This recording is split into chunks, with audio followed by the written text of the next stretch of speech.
Bonsoir Monsieur le Commissaire Général, nous sommes à la clôture de la première édition du festival Authenticité alimentaire.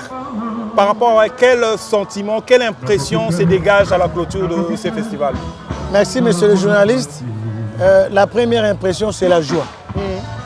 La joie parce qu'on a conçu quelque chose et nous sommes arrivés jusqu'au bout. La deuxième impression et le deuxième sentiment qui naît en moi, c'est une interpellation à la responsabilité. Parce que ce que nous avons mis sur la table aujourd'hui ne doit pas s'arrêter là. Et ça, nous avons perçu ça à travers toute la filière des aliments traditionnels et locaux.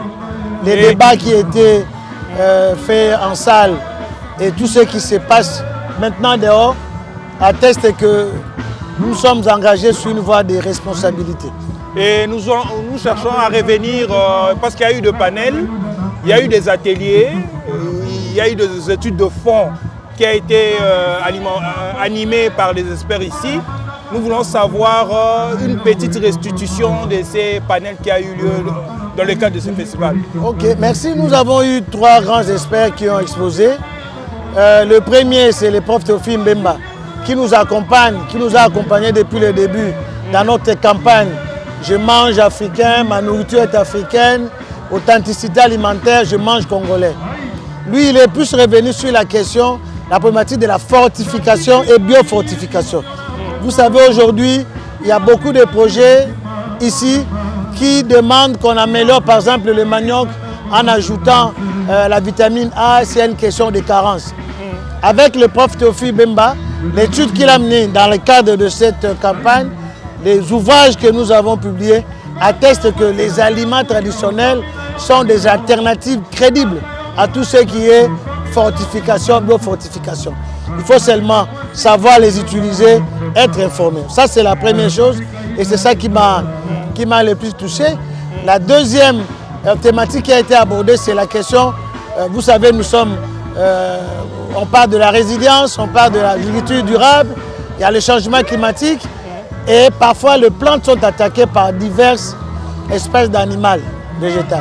Alors là, nous avons eu un professeur qui a expliqué l'importance de certaines espèces locales pour assurer la protection des plantes. Il a aussi prouvé que la combinaison entre le mbika, la plante de mbika et le maïs améliore le rendement du maïs. C'était un apprentissage, une nouveauté pour les différents producteurs agricoles qui étaient là. Et puis à la fin, on a touché les aspects culturels de l'alimentation avec M. Mafolo. Et tout ça a permis à tous ceux qui étaient ici de comprendre que lorsque je mange quelque chose, j'affermis mon identité. Et ça, c'était un des résultats recherchés.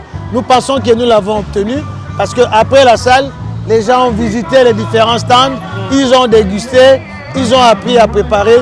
Et pour nous, c'est ça le sens de la joie, mais aussi de la responsabilité qui se dégage. Et dans le panel, il s'est dégagé aussi une idée de normes. Oui. Parce que par rapport aux restaurateurs, qu'il faut de normes par rapport à la préparation de certains mets congolais. Oui. Si vous pouvez faire un commentaire à ce sujet. Le Congo, la RDC, c'est le pays de l'authenticité. Et nous pensons que les documents que nous avons produits sur les recettes culinaires traditionnelles doivent faire l'objet d'une bonne sensibilisation, d'une bonne formation des restaurateurs. Et c'est comme ça que nous discutons avec l'OCC pour voir comment on peut arriver à certifier les recettes traditionnelles. Il faudrait qu'on sache préparer tout avec les normes. Comme ça, il n'y aura plus de mercenaires. Ils peuvent vous citer un repas congolais dans un restaurant pour t'effrayer, mais la façon de cuisiner ne répond à rien à ce que nos parents, nos ancêtres faisaient.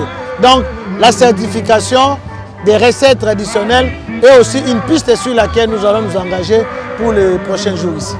Il y a une très bonne impression qui s'est dégagée à la première édition. Les gens se demandent déjà, la deuxième édition c'est pour quand et quelles sont les perspectives par rapport à ces festivals? Il n'y a pas un sans deux. Nous avons lancé cette première édition. Comme je l'ai dit dans mon discours, nous allons nous asseoir pour évaluer. Pas seulement nous les organisateurs, mais aussi tous ceux qui ont participé.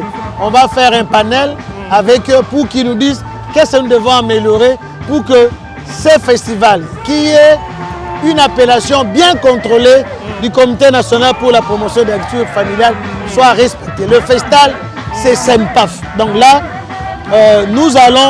notre combat, c'est l'institutionnalisation du festal. Vous savez, aujourd'hui, l'identité de la France, c'est aussi le festival de films et de Cannes. C'est ça. On peut aussi construire une identité congolaise avec les aliments traditionnels et locaux, et c'est le sens de notre combat. Monsieur le commissaire général, merci. Merci à vous.